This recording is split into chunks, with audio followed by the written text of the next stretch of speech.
This conference will now be recorded. Good morning, everyone, and thanks for joining. This is our sixth and final webinar for Iowa Poultry Association in 2018. I want to thank again Iowa Corn for serving as our sponsor for the webinar series, and appreciate that certainly.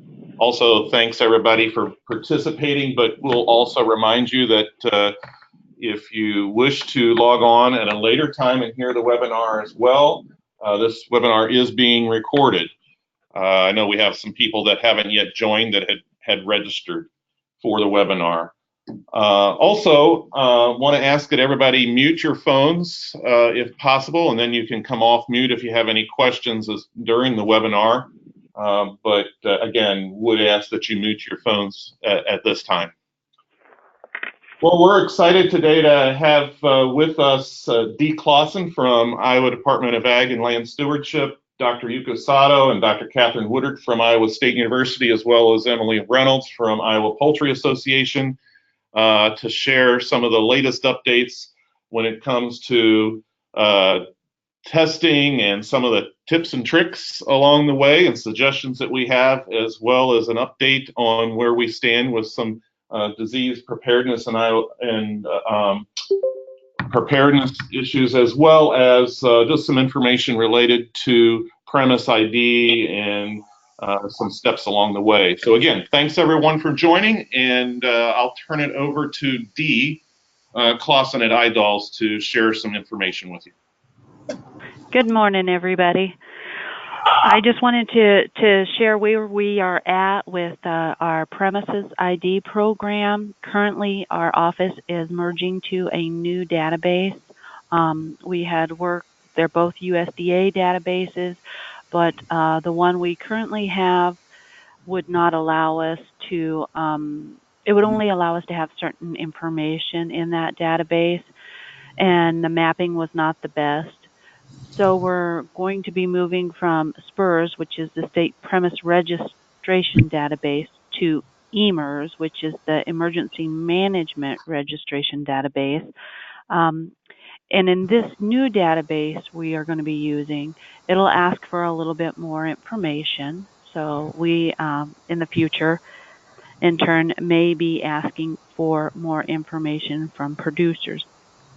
Just to give you an idea, currently, we have been renewing premises, and that started in July of 2017. Currently, we have 29,423 premises that are registered in our database. Of that, there are 3,102 of poultry. So one of the things that I think is important to share is that having a premise ID when you're doing testing and what have you, it'll be required to be on some of the test forms that you are sending in. So I just wanted to make everybody aware of that. Like I said, as we're moving into this new database, we may be requesting more information and asking help from the industry. But as for now, you know, it's a learning process, and we're moving forward with it. And I hope that I can be of assistance to anybody that needs help with the premise registration. And if there's any questions, I don't know if we'll take those at the end or now. Any questions for Dee? Okay, well then we'll turn it over to Dr. Woodard. Good morning, guys. I'm gonna kind of give a rundown of some of the incentive programs that we've got going on at the diagnostic lab, and show you some screens here to show you what that looks like. So we've really recognized down at the D Lab that, you know, diagnostic dollars only go so far, and we really want you to be able to get the most out of those dollars that you can. So as a result, we've kind of come up with 3 ways that you can decrease your cost on those diagnostic cases. So I'm really gonna kind of give you a rundown of all of the electronic interaction with us, and that will incorporate what we call the web submission credit. So that's getting $10 back on every submission fee. Then I'll give you the basics on our new Easy Ship program, which is a way to decrease the cost of getting samples to us. And then we'll talk about the best practice credit. So when we talk about electronic interaction, it's really talking about our VDL client web portal. So I've got up here the landing page of what you would see anytime you log into our web portal, where you would be coming to get any of your results. What we're going to talk about specifically is submissions when we talk about the web credit. So this is the submission page where you would come to find your forms. We have a path form for any tissue type cases, but more specifically, the one we'll be talking about today is the avian test request form. So it looks like this. In order to capture that $10 credit on all of your cases, you'll have to submit using this form on this platform. And the information that is required for the credit is obviously all of the submitter information, most importantly the Prem ID, which you can fill in here, as well as the state. So very basic information that we're asking for. I've shown all of the form here, so the next couple of slides will be progression down the form. Once you get your information filled out, telling us how many samples you're sending in, making your test request. We've made it all checkbox, so when you see the test that you need, just checking that box is all you have to do. And then once you've made all of those selections, coming down to the bottom and clicking Submit Web Submission. It's really that easy. We've modeled it after our paper form, so if you're comfortable using that PDF form that we have available, this mimics it very closely. Everything's in the same order, in the same place. And so if you submit using the portal here, giving us your name, the site information, that Prem ID, you'll get that $10 credit back on every case that you submit.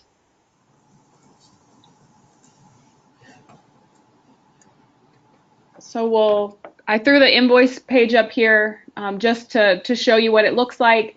If you are involved in taking care of paying any of the bills for your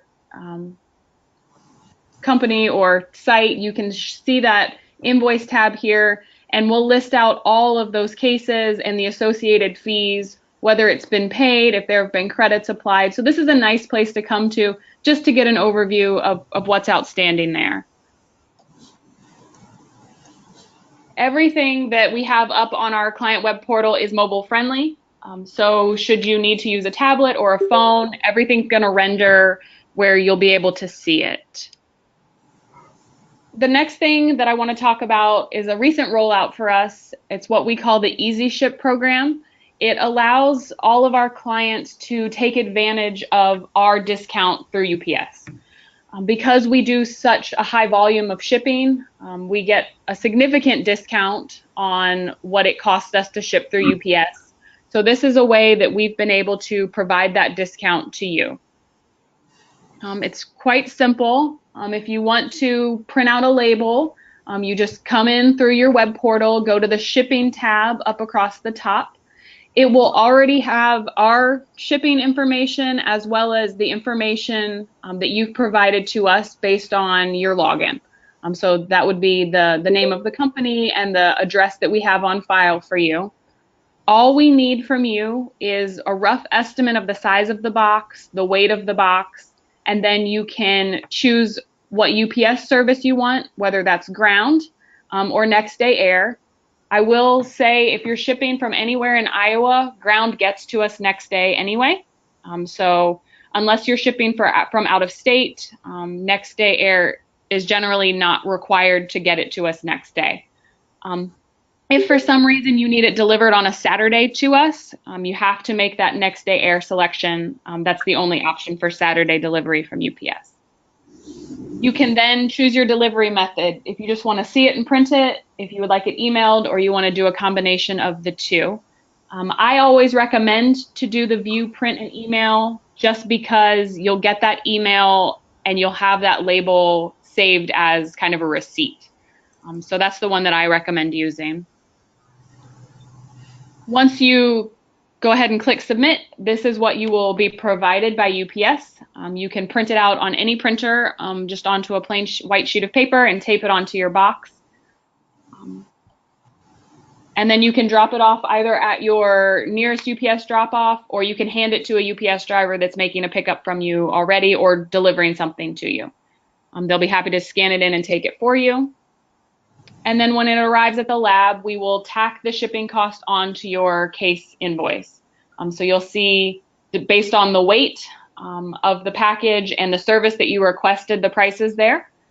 So this is our discounted rate. So most packages fall into the light category. So you're looking at $7 to ship something to us ground, as opposed to the next day air, which is $15 at our rate. So it's quite a significant discount off of the retail rate. We're guessing it's about 45% off of what you would normally pay on the retail rate if you were to just drop something off at UPS directly. So this is something that I would encourage you to take advantage of if it works for you and your system. It's certainly something that we've been happy to roll out, and we've had quite a large uptake of clients using this because it really allows you to make the most of those diagnostic dollars. The last thing that I'll talk about is our best practice discount. So we rolled out the best practice discount. It's 10% off of any molecular serology testing or the Salmonella enteritidis testing as well. Guessing there's not anyone out here doing BVD or notches. So really what this means is it's getting things in order and packaged up so that it's easy for the lab to process. So for blood type cases or swabs, really that's getting all of the samples identified, 1 through 10, for example, making sure that every tube or bag is labeled, and then putting them into order and getting them packaged up in a way where it's not going to leak or break. And, just really making it easy for us in the lab to get those processed where they don't require a lot of extra time or processing on our end. So if you can follow these steps here, you can qualify for that 10% discount, which on larger cases can add up pretty quickly, especially if you're doing molecular testing. All of this is available on our website. You can print out these flyers, keep them with you so that you can follow them as you're packaging up your samples. And I'm happy to provide them to you in a different manner if that would be easier as well. So that is kind of the 3 big incentives we have going on at the diagnostic lab right now and how you can take advantage of them. If you guys have any questions either today or down the road, I would be happy to answer any of those for you. I think pass it off to Yuko.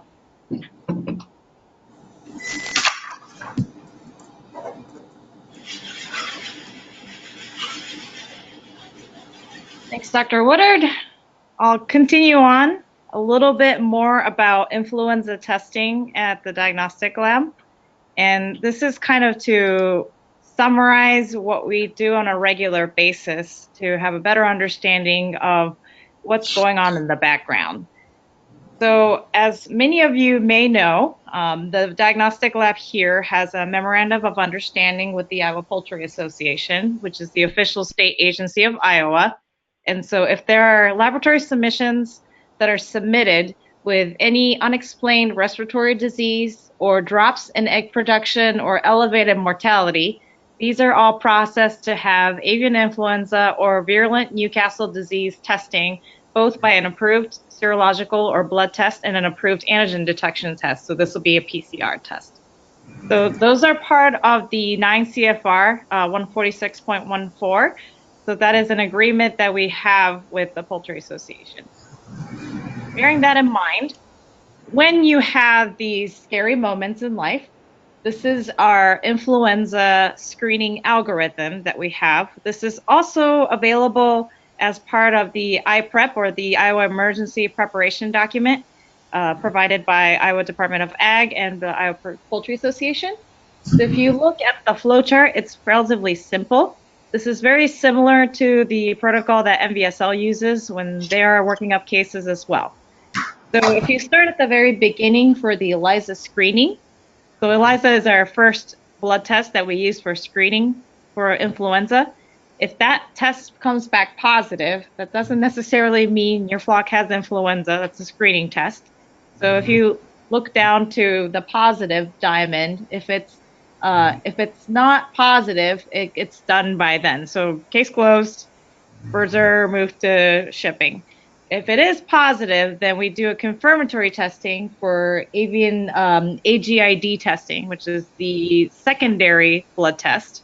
But at that same moment, the emails are sent out to a group of folks, which involves the official state agency, the state veterinarian's office, and all the officials in the laboratory that handle regulatory testing. And so all that information is automatically electronically sent out both to those folks as well as the client. So the client is notified at that point.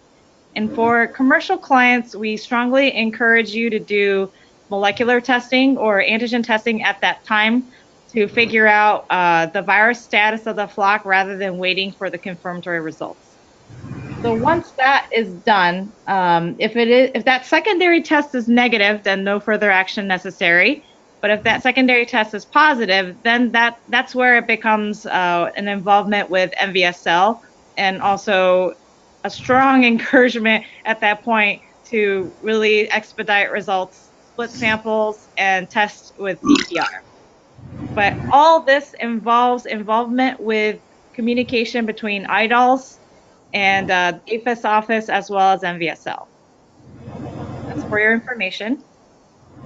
And just to summarize some of the cases we get at the laboratory, this is a total summary of how many sort of positive cases, whether by serology or by PCR, we receive at the lab. So you can see some variations per month on what samples test positive, and these are kind of your kind of false alarms, near misses, what have you. And again, these are non-H5, H7 cases. So these are just regular influenza. Could be swine flu, could be, you know, like an H10 or something like that. So non-reportable, non-H5, H7 influenza cases. So obviously there's a lot more samples that test positive on the ELISA, again, which is a screening test. So this year we had 22 cases that tested positive on the ELISA, which is the blood test. Out of those 22, we had 10 samples that tested positive for AGID, which is the secondary confirmatory testing. And then finally, we had 6 samples that tested positive for PCR. Again, this is a summary of a kind of a routine, what we see in the laboratory as far as reporting goes. And that is it. Do you have any questions? Very good. Thanks, Emily. Thanks to Yuko and Dr. Woodard. Wanted to open it up for any questions that you might have about any questions for either Dr. Sato or Dr. Woodard.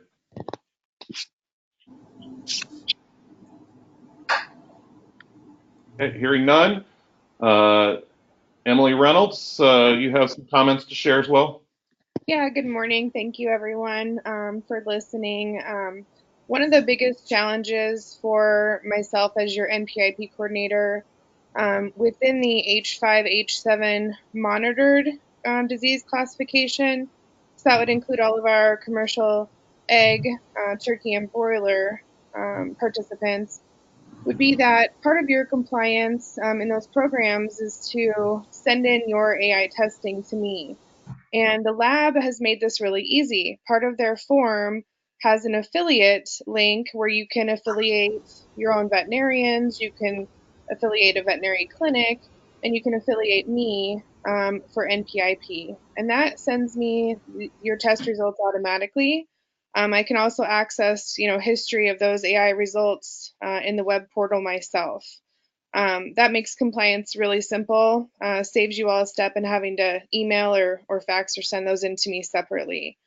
So I've been working with the lab and really thank Dr. Woodard and Dr. Sato for, taking the time to provide this webinar and this information. But but more so, I mean, they're there to, especially Dr. Woodard is there to, you know, answer your questions on this web portal, and show you how user-friendly it is. And I think the girls in the lab can tell you that, unfortunately, we still have people using very old test request forms, and that makes their job a little difficult. There's a lot more cases of human error when things are handwritten, obviously, and then the premise ID number, as Dee highlighted, really ties it all together.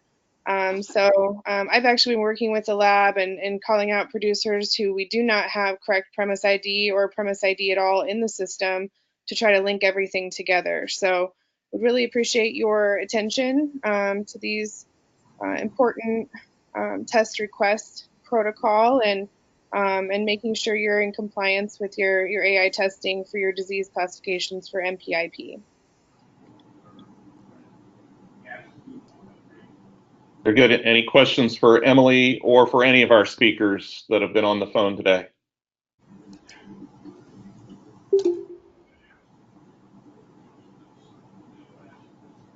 All right. Well, hearing none, we'll wrap things up. I do want to, again, express my appreciation to all of our speakers and, of course, the partnership that exists between Iowa Department of Ag, Iowa State Veterinary Diagnostic Lab, and of course Iowa Poultry Association and the NPIP program. Really, we all work together with you as a producer and people in the industry to safeguard our flocks and make sure that we are practicing and have the utmost standards in biosecurity and disease preparedness. So again, thanks everyone for your participation, and a reminder that this call and webinar has been recorded. And so if you want to share this with any of your employees or anyone else that has interest in the information that was shared today, we encourage you to do so. Thank you, and Merry Christmas, everyone.